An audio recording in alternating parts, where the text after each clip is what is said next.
یعنی سب سے پہلے فرمایا کہ وَلَا تَقْفُ مَا لَيْسَ لَكَ بِهِ علم، لفظی ترجمہ ہوگا اس پر مت رکو جس کے لیے تمہارے پاس علم نہیں ہے۔ رکنا، کف جیسے ہم کہتے ہیں اسٹاپ، ہالٹ، اس کے معنی میں یہ موقف اسی سے بنا ہے۔ جو ایک آدمی ہے اس کا جو جسے ہم سٹانس کہتے ہیں، یعنی اس کا ایک جو ذہنی موقف ہے، تو گویا اس کو یوں سمجھ لیں ایک مسئلہ آپ کے سامنے آیا ہے، کوئی بھی ایشو ہے، تو اس پہ آپ کا دماغ چل رہا ہے، یعنی اس پہ سوچ و بچار جاری ہے، ابھی آپ نے کوئی موقف بنایا نہیں، سوچ چل رہی ہے۔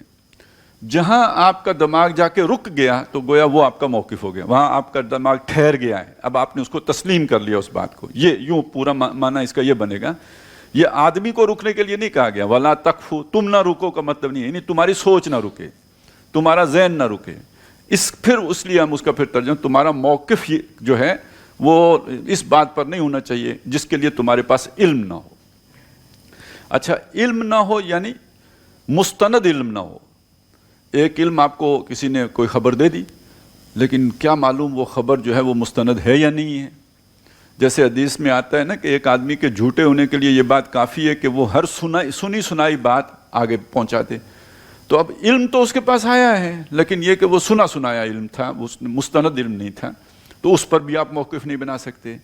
نمبر دو یہ کہ آدمی کا دماغ ہے جب چلتا ہے تو بہت سے اندازے لگاتا ہے، بہت سے ظن و تخمین ہوتے ہیں، اور عام طور پہ ہم نے دیکھا ہے کہ لوگ اپنے ظن اور گمان ہی کو علم سمجھ لیتے ہیں، اسی پر اپنا موقف بنا لیتے ہیں۔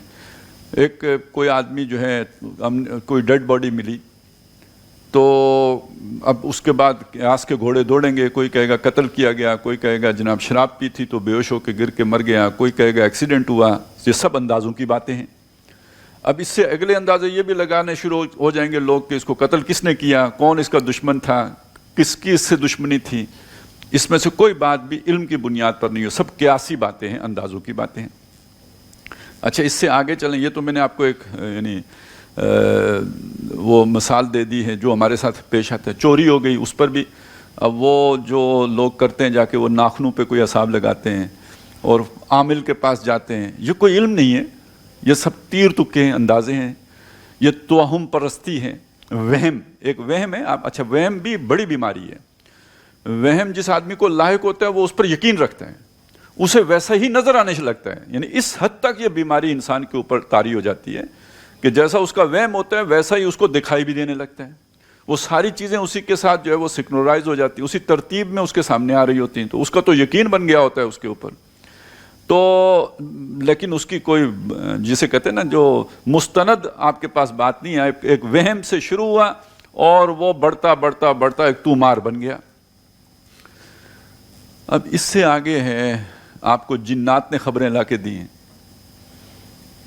جو ہمارے معاشرے میں ہو رہا ہے وہ میں آپ کو بتا رہا ہوں۔ جنات سے خبریں مل گئی ہیں، اور وہ کوئی پیر پنجر صاحب ہیں، انہوں نے پیشن گوئی کی ہے کہ اگلے 4 دنوں میں جو ہے مارشل لا لگنے والا ہے۔ تو اب کون سے جنات نے ان کے کان میں پھونکا ہے ہمیں تو نہیں پتہ، تو یعنی یہ بھی کوئی یقین کرنے کی باتیں نہیں ہیں۔ اسی لیے کہا گیا کہ جس نے کسی نجومی کی بات پر یقین کیا، اس نے اس چیز کا انکار کیا جو میں لے کے آیا ہوں، محمد رسول اللہ فرما رہے ہیں، یعنی وحی کا اس نے انکار کیا ہے۔ تو یہ جو اس طرح کی یہ یعنی لوگ جو بھی ذہن سازی کرنے والے لوگ ہوتے ہیں، معاشرے میں افواہ سازی کرنے والے لوگ ہوتے ہیں، رائے عامہ ہموار کرنے والے ادارے ہوتے ہیں جو ایک خاص رخ پہ بیانیہ ترتیب دینا چاہتے ہیں، تو یہ ساری باتیں سنی سنائی ان پہ اور جو ہے نا وہ لگا کے، اور خاص طور پر آج کے میڈیا کے اعتبار سے یہ چیز بہت اہم ہے کہ ایک واقعہ ہوتا ہے اور اس کے بعد وہ کسی نہ کسی گروہ سے منسوب کر دیا جاتا ہے، اس کی کوئی ہمارے پاس وہ جو ہے نا ثبوت نہیں ہوتا ہے، لیکن پوری قوم وہی کہنا شروع کر دیتی ہے کہ جو میڈیا کے جادوگروں نے اس کے کان میں پھونکا ہوتا ہے۔ اب تو ہم کہاں پہنچ گئے نا، اب تو مطلب اعلیٰ ترین عہدوں پر فائز لوگ توہم پرستی کا شکار ہیں، وہ جنات اور پتہ نہیں کیا اور پیر اور فقیر اور وہ یعنی رابطے فلانا اور روحانیت، یہ ساری چیزیں وہ ہیں کہ جو در حقیقت سب کی سب توہم پرستی میں آتی ہیں۔ وہ چیزیں تو اب ختم ہو گئی جو پہلے معاشروں میں تھیں کہ جی وہ زلزلہ کیوں آتا ہے، زلزلہ اس لیے آتا ہے کہ وہ ایک بیل نے جو ہے زمین سینگوں پہ ایک سینگ پہ اٹھائی ہوتی ہے، جب اس کا وہ سینگ تھک جاتا ہے تو وہ اسے شفٹ کرتا ہے جب دوسرے سینگ پہ، تو ارتعاش پیدا ہوتا ہے، زلزلہ آ جاتے ہیں۔ اب یہ دیکھیں نا، یہ کسی کا مشاہدہ تو نہیں تھا، یہ ایک اندازے پر مبنی کسی کے کوئی کہیں رات کسی نے خواب میں دیکھا، تو ہمارے ہاں تو سارے مطلب پوری شریعت بھی خواب پہ چل رہی ہوتی ہے. یہ مدرسہ کیوں بنایا؟ خواب پہ بنایا. یہ دین کا کام کیوں شروع کیا؟ خواب دیکھا تھا. تو یہ سارا جو خواب دیکھا تھا، اچھا یہ آپ نے یہ اتنا بڑا فساد کیوں کھڑا کر دیا؟ مبشرات ہیں. تو یہ ساری چیزیں وہ ہیں جو آپ کا کوئی حقیقی علم نہیں ہے. یہ مبشرات آپ کو رحمان نے دیے ہیں یا شیطان نے دیے ہیں، اس کا فیصلہ کون کرے گا؟ یہ خواب میں جو کچھ آپ کو نظر آیا یہ محفوظ ہے، یہ کیسے ثابت ہوگا؟